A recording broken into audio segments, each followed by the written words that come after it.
Dear students, ये questions हमको आपसे ही मिले हैं। मेमोरी बेस्ड क्वेश्चन से अपन इनको डिस्कस करते हैं। कुछ क्वेश्चंस हमने पिछले वीडियो में डिस्कस करे थे, कुछ और क्वेश्चंस है जिनको अपन डिस्कस करते हैं यहाँ पे। तो देखें, स्क्रीन पे क्वेश्चन है, which of the following oxo acids can reduce AgNO3? कि ऐसा कौन सा ऑक्सो एसिड है फास्फोरस का जो रिड्यूस कर सकता है AgNO3 को। तो सबसे पहले अपन क्या करते हैं, इस क्वेश्चन को सॉल्व करने के लिए हमको क्या करना पड़ेगा कि ऑक्सो एसिड या ऑक्सी एसिड जो फास्फोरस का दे रहा है, उसमें फास्फोरस के ऑक्सी एसिड में फास्फोरस की ऑक्सीडेशन नंबर पे चलते हैं।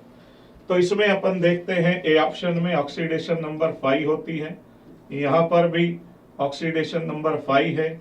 इसमें यदि हम देखें तो 5 2 10 -4 6 +3 होती है, और यहाँ पर भी +5 ऑक्सीडेशन नंबर होती है। तो अगर आप केवल ऑक्सीडेशन नंबर भी निकाल लेते हैं तो आपको एक आइडिया लग जाएगा कि कौन सा oxo acid of phosphorus can reduce AgNO3, क्योंकि जो सब्सटेंस रिड्यूस करना है AgNO3 के लिए काम में लाना है, उसमें खुद को ऑक्सीडाइज होना पड़ेगा उसको। तो केवल ये एसिड ऐसा है H4P2O5 जिसमें +3 ऑक्सीडेशन स्टेट है फास्फोरस की, और बाकी सभी में +5 ऑक्सीडेशन स्टेट है। तो +5 से ज्यादा ऑक्सीडेशन, हायर ऑक्सीडेशन स्टेट में फास्फोरस नहीं जा सकता है। वैलेंस शेल में मैक्सिमम 5 इलेक्ट्रॉन्स होते हैं। ये नीचे तो जा सकता है, लोअर ऑक्सीडेशन में जा सकता है, पर हायर में नहीं जा सकता। और यही केवल एक एसिड ऐसा है जिसमें +3 ऑक्सीडेशन स्टेट है। तो ये क्या करेगा, AgNO3 को रिड्यूस कर देगा और खुद ऑक्सीडाइज होके हायर ऑक्सीडेशन स्टेट में चला जाएगा। तो आई थिंक इसका कंसेप्ट आपको समझ आ गया होगा, क्वेश्चन का आंसर समझ आ गया होगा। अपन चलते हैं दोस्तों नेक्स्ट क्वेश्चन पे। तो नेक्स्ट क्वेश्चन है, ये जो क्वेश्चन है एप्लीकेशंस ऑफ केमिस्ट्री वाले पार्ट से पूछा गया क्वेश्चन है कि noradrenaline is one of the neurotransmitter, और डेफिशिएंसी ऑफ स्टेटमेंट सेकंड है, deficiency of noradrenaline causes depression.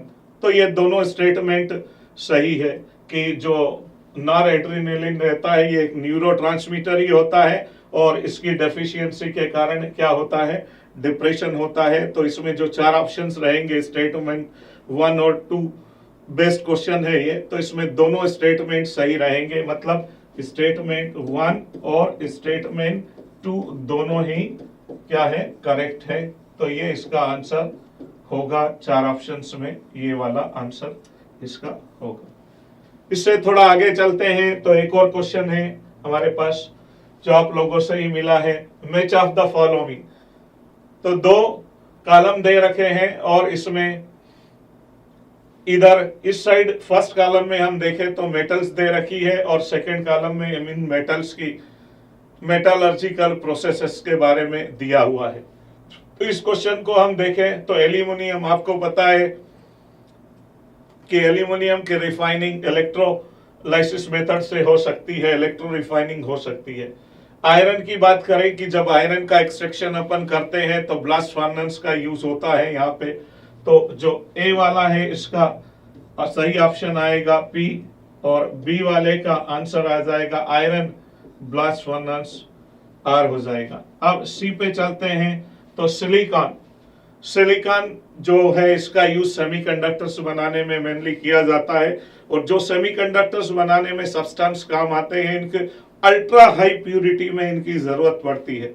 और अल्ट्रा हाई प्यूरिटी के लिए जब भी बात आती है तो स्वाभाविक है कि जोन रिफाइनिंग का नाम आता है। तो हम जोन रिफाइनिंग की हेल्प से क्या कर सकते हैं, इस सिलिकॉन को प्यूरिफाई कर सकते हैं। और कॉपर के एक्सट्रैक्शन में आपको पता ही है कि जो रिवर्बरेटरी फर्नेस का यूज किया जाता है। तो ये 4 ऑप्शंस मैच होंगे कॉलम 1 और कॉलम 2 के। तो I hope you will understand this question and concepts behind this question. आगे चले अपन, तो एक 4 स्टेटमेंट्स दे रखे हैं फ्रांस के बारे में, और पूछा गया है कि कौन सा स्टेटमेंट करेक्ट है। The correct statement about the freons is, the first option है they are used as cancer medicines. Second option है they are chlorofluorocarbons. Third option है they are toxic organic compounds. और चौथा ऑप्शन है these are flammable compounds. दोस्तों आपको पता ही है कि फ्रेयॉन्स क्लोरोफ्लोरोकार्बन, जिनको अपन CFCs बोला जाता है, क्लोरोफ्लोरोकार्बन्स बोला जाता है, और क्लोरोफ्लोरोकार्बन के नाम से इनका यूज रेफ्रिजरेटर और एयर कंडीशनर्स में कूलेंट के फॉर्म में होता है। तो इन चार ऑप्शंस में से जो करेक्ट आंसर है वो ये है कि they are the chlorofluorocarbons, means CFC होता है फ्रेयॉन एक तरह का।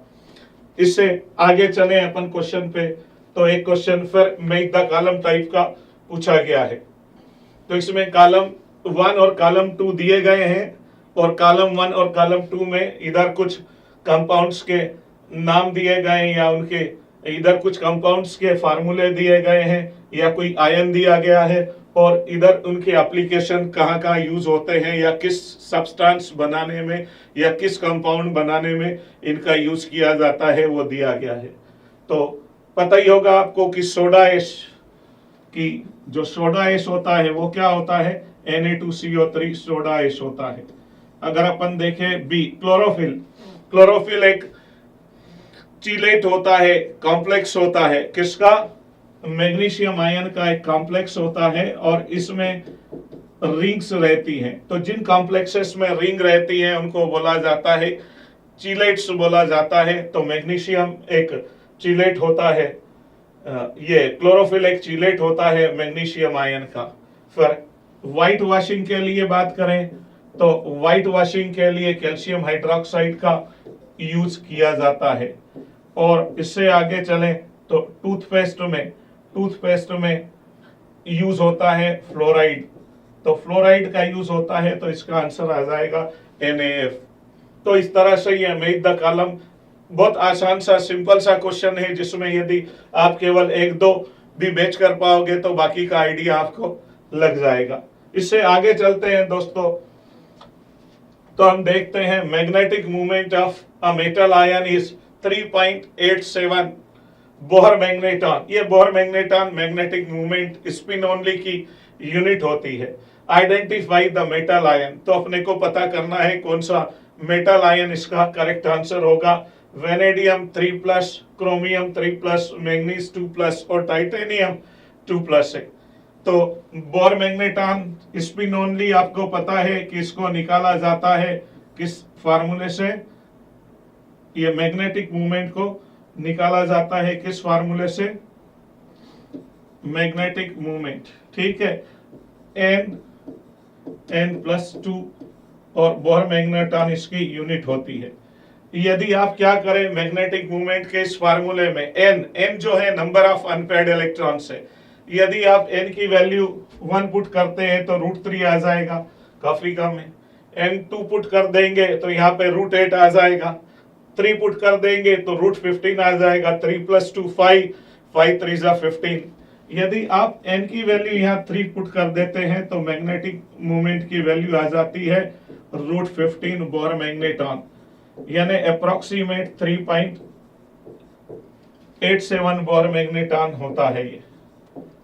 तो इसका मतलब ये पता लग गया हमको कि 3 अनपेयर्ड इलेक्ट्रॉन से इस आयन में जिसका मैग्नेटिक मूवमेंट 3.87 दिया गया है। अब देखते हैं अपन कौन सा ऐसा आयन हो सकता है। तो इसका करेक्ट आंसर है Cr3+। Cr का आपको एटॉमिक इलेक्ट्रॉनिक कॉन्फ़िगरेशन पता ही है कि क्या होता है, इसमें 4s1 और 3d5 होता है, और ये 24 इलेक्ट्रॉन्स इसमें टोटल होते हैं। अब इसमें अपन देखें तो पहले इलेक्ट्रॉन रिलीज इसमें करें हम क्रोमियम में, तो सबसे पहले इलेक्ट्रॉन जो रिलीज होगा वो S वाला जाएगा और इसके बाद में D वाले जाएंगे। यदि हम 3 इलेक्ट्रॉन्स इसमें से रिलीज कर देते हैं, यहाँ पे 3 इलेक्ट्रॉन्स रिलीज कर देते हैं, तो जो क्रोमियम 3+ आयन बनेगा और इसमें कॉन्फ़िगरेशन हो जाएगा 4s0 3d3 हो जाएगा। अब ये 3d3 में अगर हम देखें तो इस तरह से ये d ऑर्बिटल है, 3 अनपेयर्ड इलेक्ट्रॉन्स इसमें प्रेजेंट है। तो 3d 3 में 3 अनपेड इलेक्ट्रॉन्स प्रेजेंट है। तो इस क्वेश्चन का करेक्ट आंसर जो आएगा वो होगा Cr3 प्लस आयन। इससे अपन आगे चलते हैं एक नए क्वेश्चन की ओर। ये क्वेश्चन कोऑर्डिनेशन केमिस्ट्री से लिया गया है। The number of unpaired electrons in cobalt ion in the complex ion COCl4 is. तो इसमें एक कॉम्प्लेक्स दे रखा है, ये COCl4 कॉम्प्लेक्स दे रखा है और इस कॉम्प्लेक्स में पूछा गया है कि कोबाल्ट आयन जो रहता है इसमें उसमें कितने अनपेड इलेक्ट्रॉन्स होंगे। ठीक है, तो अनपेड इलेक्ट्रॉन्स दोस्तों वो इलेक्ट्रॉन्स होते हैं जो सिंगल प्रेजेंट रहते हैं, अकेले प्रेजेंट रहते हैं, यानी एक ऑर्बिटल में यदि एक इलेक्ट्रॉन प्रेजेंट रहता है तो वो कहलाता है अनपेड इलेक्ट्रॉन। यहां पर अपन क्या करते हैं कि इसकी ऑक्सीडेशन नंबर निकालते हैं, किसकी, कोबाल्ट की। तो कोबाल्ट की ऑक्सीडेशन नंबर निकालने के लिए हम इसको x सपोज कर लेते हैं। 4 क्लोराइड आयन है, इसकी क्लोराइड आयन की ऑक्सीडेशन नंबर -1 होती है। टोटल नंबर ऑफ चार्जेस यहाँ पे हम देखें तो -2 है। तो इस तरह से देखें तो x इक्वल्स टू -2 + 4, तो ये आता है +2। मतलब कोबाल्ट इस कॉम्प्लेक्स में कोबाल्ट जो है वो कोबाल्ट 2+ के फॉर्म में रहता है। अब कोबाल्ट का हम इलेक्ट्रॉनिक कॉन्फ़िगरेशन देखें 27 होता है ये। इसका वैलेंशियल यदि हम देखते हैं तो ये आर्गन 18 के बाद में आता है 4s2 3d7। तो इस तरह से ये होता है 27। अब जैसे कि हमने एक लास्ट क्वेश्चन में भी डिस्कस करा था कि यदि इलेक्ट्रॉन हमको निकालने हैं d और s दोनों अवेलेबल है, n-1d अवेलेबल है और ns अवेलेबल है, तो पहले इलेक्ट्रॉन s से निकलेंगे। अब इसमें कोबाल्ट में आयन देखें तो कोबाल्ट आयन में ऑक्सीडेशन नंबर, ऑक्सीडेशन स्टेट इसकी +2 है, इसका ऑक्सीडेशन नंबर +2 है। तो कोबाल्ट 2+ को यदि हम देखें तो ये 2 इलेक्ट्रॉन्स यहां से निकल जाएंगे। मतलब इसका इलेक्ट्रॉनिक कॉन्फ़िगरेशन जो आएगा वो ये आएगा कोबाल्ट आयन का। मतलब Ar18 आर्गन 4s0 और 3d7। अब हम d ऑर्बिटल्स देखते हैं कि d ऑर्बिटल्स में इन 7 इलेक्ट्रॉन्स का डिस्ट्रीब्यूशन किस तरह से होता है। तो पहले क्या करेंगे कि ये सभी इक्वल एनर्जी वाले ऑर्बिटल्स है, तो हम यहाँ पर एक एक इलेक्ट्रॉन इनमें भर देंगे और इसके बाद में क्या करेंगे, 2 इलेक्ट्रॉन्स की पेयरिंग हो जाएगी। अब यहाँ पर अगर हम देखें तो नंबर ऑफ अनपेड इलेक्ट्रॉन्स 3 आते हैं। दोस्तों एक बात जरूर याद रखना, इस क्वेश्चन को सॉल्व करने इस टाइप के क्वेश्चन आते तो यहाँ पे हमने वीक फील्ड लिगेंड है ये क्लोराइड आयन, तो chloride ion weak field ligand है इसलिए यहाँ पर इलेक्ट्रॉन्स की पेयरिंग नहीं है। पर यहाँ पर कोई स्ट्रॉन्ग फील्ड लिगेंड होता है जैसे CO या CN- वगैरह, तो उस केस में हमको क्या करना पड़ता, देखना पड़ता कि जो अनपेड इलेक्ट्रॉन्स है उनकी पेयरिंग होने के बाद में कितने अनपेड इलेक्ट्रॉन्स बचेंगे। ठीक है, तो वीक फील्ड लिगेंड के कारण सिंपल सा इसका आंसर आ जाएगा, यहाँ पर 3 आ जाएगा।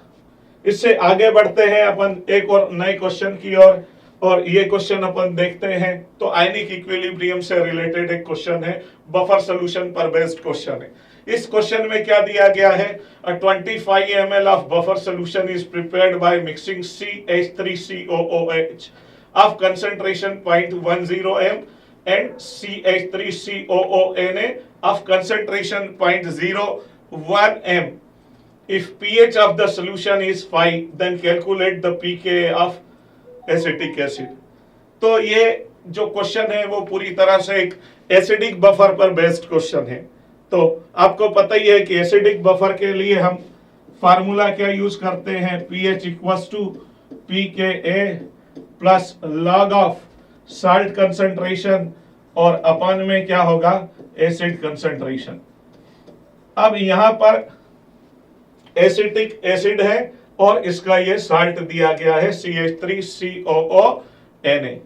अब pH भी दिया है, इस क्वेश्चन में pH दिया गया है कितना, 5 दिया गया है। ये देखिए कि pH इक्वल टू 5 है। अपने को निकालना है pKa की वैल्यू, तो pKa प्लस साल्ट, साल्ट कौन सा है इस क्वेश्चन में, ये साल्ट है, और साल्ट का कंसंट्रेशन कितना है, ये लॉग ये लॉग, और साल्ट का कंसेंट्रेशन कितना है 0.01 है, और अपान में एसिड, एसिड कौन है एसिटिक एसिड, इसका कंसेंट्रेशन है 0.10। ठीक है, इसको हम सॉल्व करते हैं यदि, तो ये आता है pKa और प्लस इसको कैंसिल करेंगे तो ये आ जाएगा लॉग पॉइंट, मीन्स इसको सॉल्व करें हम 0.01 और अपान में 0.10 मीन्स 1 इंटू 10⁻², और ये आ जाएगा 10⁻⁻1, तो ये 10⁻⁻1 आ जाएगा। तो 10⁻⁻1 को अपन लिख सकते हैं 1/10 लिख सकते हैं। इसको हम आगे बढ़ाते हैं, तो जब आगे बढ़ाते हैं तो इसमें क्या होगा कि phi इक्वल्स टू pKa, और लॉगरिथम के रूल आपको पता ही है कि डिनोमिनेटर को न्यूमरेटर और न्यूमरेटर को डिनोमिनेटर में चेंज कर देते हैं, तो क्या हो जाता है प्लस का माइनस साइन आ जाएगा, तो यहाँ पे आ जाएगा -10, और log 10 की वैल्यू बच्चों कितनी होती है 1 होती है, तो ये आ जाएगा phi इक्वल्स टू pKa-1। इसको इधर ले आते तो 5 + 1 इक्वल्स टू pKa, तो pKa ऑफ एसिटिक एसिड इस क्वेश्चन के लिए आ जाएगा कितना 6 आ जाएगा। तो ये सिंपल कैलकुलेशन है, केवल फार्मूला बेस्ड क्वेश्चन है, फार्मूले में आपको केवल वैल्यू पुट करनी है, सिंपल सी कैलकुलेशन है, और ये क्वेश्चन का आंसर आपके सामने आ जाएगा। फिर अगले क्वेश्चन पे हम चलते हैं। तो अगला क्वेश्चन स्टेटमेंट बेस्ड क्वेश्चन है, और ये question solution and colligative properties वाले चैप्टर से लिया गया है। इस क्वेश्चन में क्या दिया गया है, स्टेटमेंट बेस्ड क्वेश्चन है, 2 स्टेटमेंट दिए गए हैं और 4 ऑप्शंस, इसको पता ही है आपको कि दोनों स्टेटमेंट 1 स्टेटमेंट 2 करेक्ट हो सकते हैं, स्टेटमेंट 1 करेक्ट है 2 नहीं है, स्टेटमेंट 2 करेक्ट है 1 नहीं है, और दोनों के दोनों स्टेटमेंट इनकरेक्ट है। ये 4 ऑप्शंस रहते हैं। तो यहां पर अपन देखते हैं, स्टेटमेंट 1 बोलता है the freezing point of a solution decreases with decrease in the amount of non volatile solute, और स्टेटमेंट 2 है the freezing point of the solution is less than that of the solvent. तो पहले इसको देखें दोस्तों कि जो फ्रीजिंग पॉइंट डिप्रेशन का कंसेप्ट है वो क्या है, delta TF equals to KF into M है, और दूसरी बात कि ये डेल्टा TF क्या होता है कि जो कोई सॉल्वेंट है प्योर सॉल्वेंट, उसमें अपन सॉल्यूट ऐड कर देते हैं नॉन वोलेटाइल, सपोज यहाँ इस क्वेश्चन के हिसाब से, तो नॉन वोलेटाइल जब सॉल्यूट ऐड कर देंगे तो जो सॉल्यूशन मिलेगा उस सॉल्यूशन का फ्रीजिंग पॉइंट जो आएगा वो प्योर सॉल्वेंट के फ्रीजिंग पॉइंट से कम आएगा। तो ये डिक्रीज जो आता है फ्रीजिंग पॉइंट का जो डिफरेंस आता है इसको बोला जाता है डिप्रेशन ऑफ फ्रीजिंग पॉइंट। क्या होता है डेल्टा TF, और हमने क्या करा है कोई प्योर सॉल्वेंट लिया है, उस प्योर सॉल्वेंट में हम क्या करते हैं नॉन वोलेटाइल सॉल्यूट ऐड कर देते हैं, तो एक सॉल्यूशन बनता है, तो उस सॉल्यूशन का फ्रीजिंग पॉइंट जो रहता है वो प्योर सॉल्वेंट के फ्रीजिंग पॉइंट से कम आता है। क्लियर? तो ये स्टेटमेंट 2 तो बिल्कुल सही है कि एकदम the freezing point of the solution is less than that of the solvent, ये बिल्कुल सही है कि फ्रीजिंग पॉइंट जो सॉल्यूशन रहता है उसका कम आता है, और डेल्टा TF जो रहता है ये प्योर सॉल्वेंट और जो सॉल्यूशन है उनके फ्रीजिंग पॉइंट का डिफरेंस रहता है। ठीक है, तो ये सही है स्टेटमेंट। अब फर्स्ट वाला देखें कि delta TF equals to KF into M। अच्छा, अपने को यदि क्या करना है सॉल्यूशन का फ्रीजिंग पॉइंट निकालना है, तो फ्रीजिंग पॉइंट सॉल्यूशन का निकालने के लिए हम क्या करेंगे कि जो फ्रीजिंग पॉइंट प्योर सॉल्वेंट का लेंगे और उसमें से क्या कर देंगे लेस कर देंगे। किसको लेस कर देंगे, डिप्रेशन ऑफ फ्रीजिंग पॉइंट की जो वैल्यू आई है इसको लेस कर देंगे हम।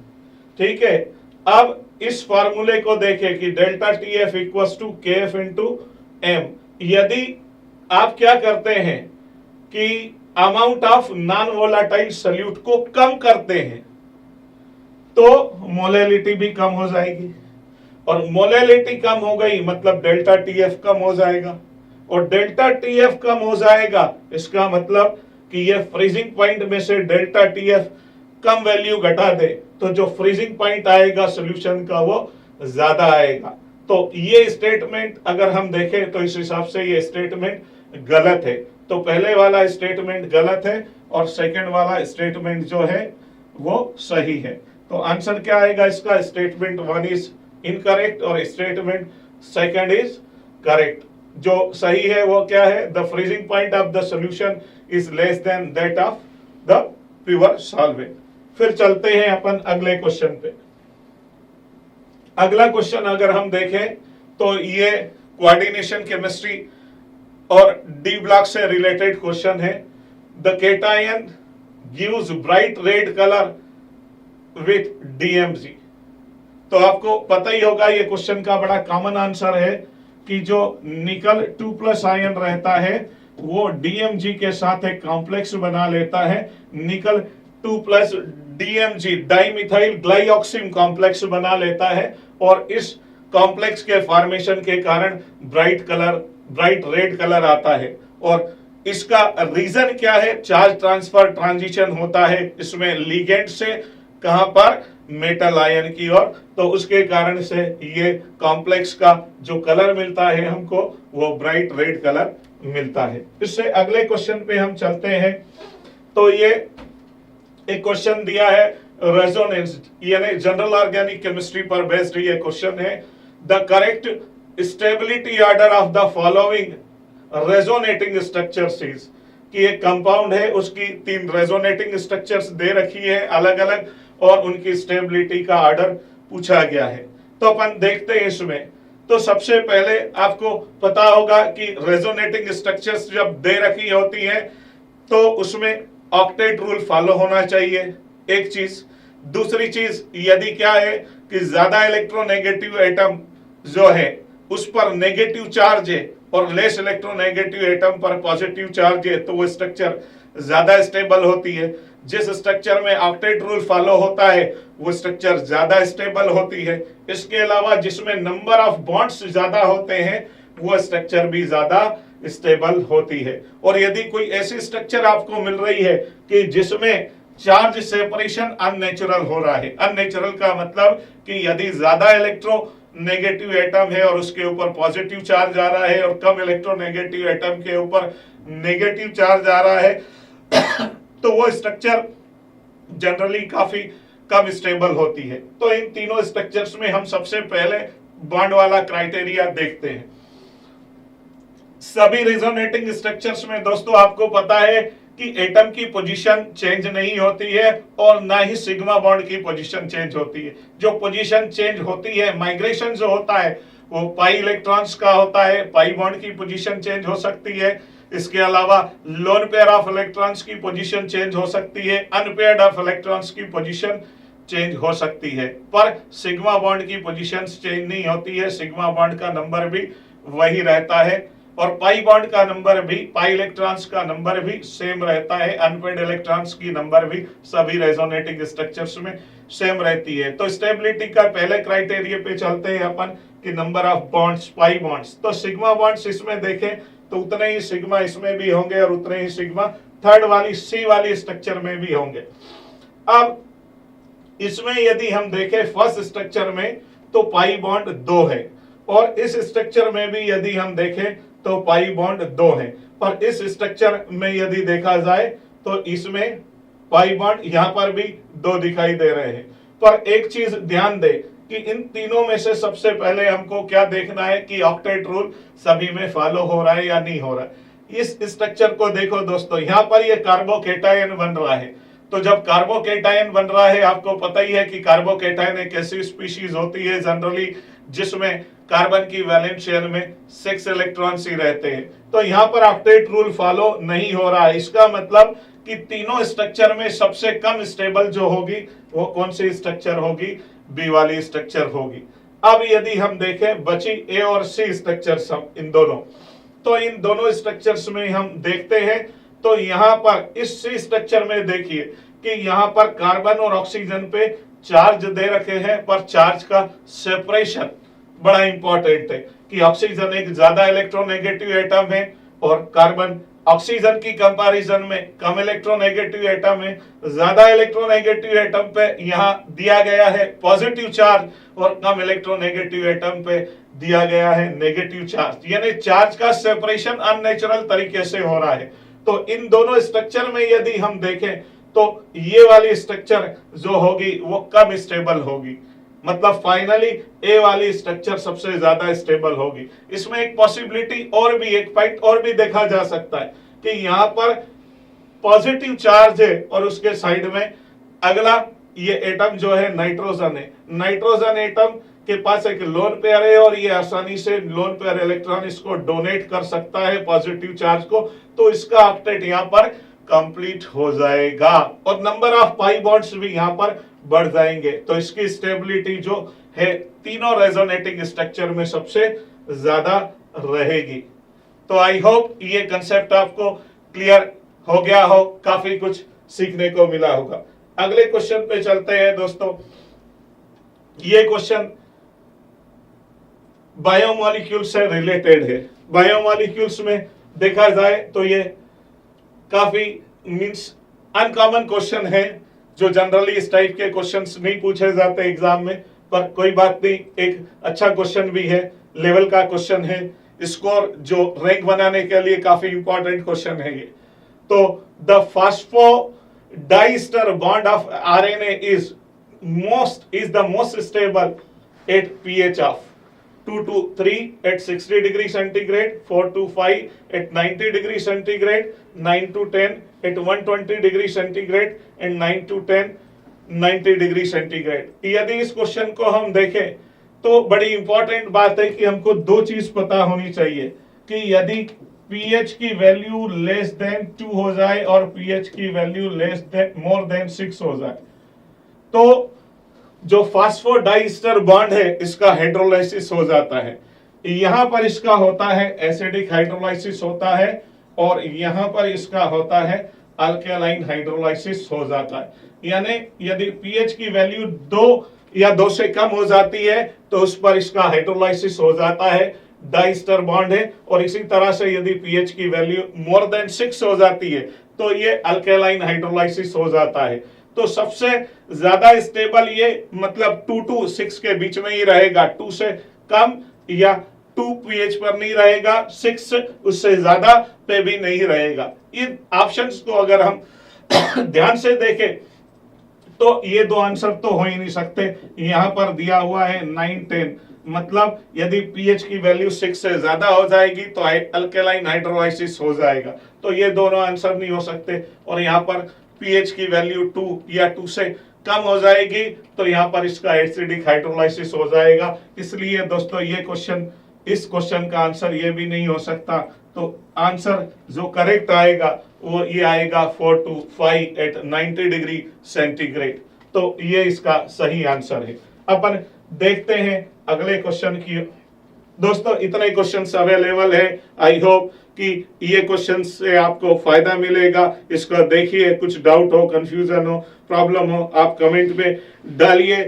और इसके अलावा अगर आपको लगता है कि ये टाइम थोड़ा ज्यादा लग रहा है सॉल्व करने में इसको, तो आप इस वीडियो को 1.5 की स्पीड पे जाके देख सकते हैं, थोड़ा फास्ट करके देख सकते हैं, तो तुरंत आपको इसका सॉल्यूशन समझने में हेल्प मिलेगी। Thank you.